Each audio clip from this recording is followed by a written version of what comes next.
À l'heure où l'équipe municipale dresse un premier bilan de ses 3 ans d'engagement au service de Bobigny, nous vous emmenons dans les coulisses du quotidien de vos élus. Ils et elles nous parlent des valeurs qui animent leur mandat. Épisode 2, mixité. On ne pense pas toutes et tous pareil, on ne ressent pas toutes et tous les choses de la même manière. C'est cette diversité qui fait la richesse d'une ville et d'un collectif. Et pour que nos différences de culture, de religion, d'âge, de genre soient une richesse, il faut qu'on partage ces différences, qu'on les vive ensemble et pas chacun pour soi. C'est cette valeur de mixité qu'on essaye de mettre en avant dans tout ce qu'on fait. Ça va ? Oui. Bonjour. Et je crois qu'il y a un rayon féministe. Et on a tout un rayon, un documentaire sur la question du féminisme, sur l'histoire des femmes de manière générale, qui va être en sociologie. L'histoire, les conditions de vie des femmes dans la société. Aussi les tomes de La Poudre, qui est un podcast en fait. Ah oui, je connais, ouais. Avorté aujourd'hui, 30 ans après la loi Veil. Et puis Gisèle Halimi qui est passée par là quand même.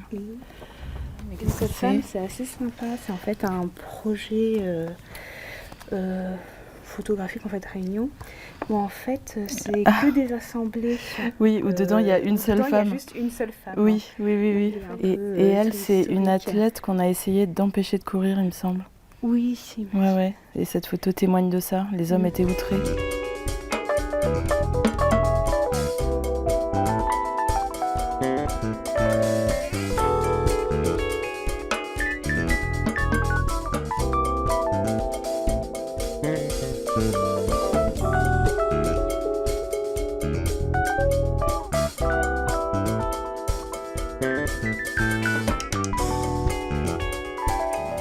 Et pour ça, on a aussi besoin de promouvoir l'égalité.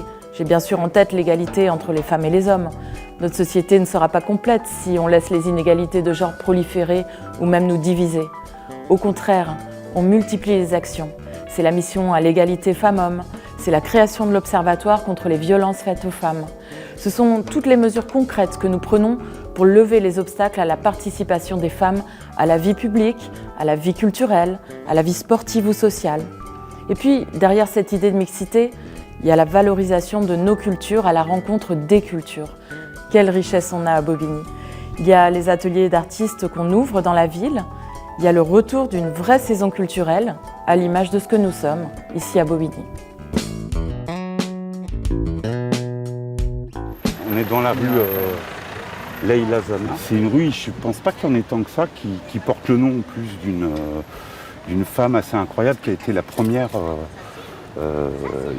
députée, femme députée kurde en Turquie, pour avoir simplement en kurde à l'Assemblée nationale turque lancé un message de paix entre le peuple turc et le peuple kurde. Elle a été condamnée au milieu des années 90 à 15 ans de prison, une belle figure de femme politique, combattante. Et je suis content que cette rue porte ce nom.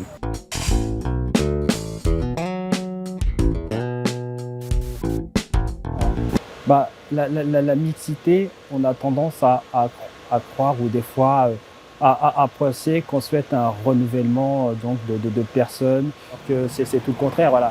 Dans la mixité, c'est que chacun puisse se retrouver dans son espace, puisse le vivre correctement, tout en ayant un respect pour chacun.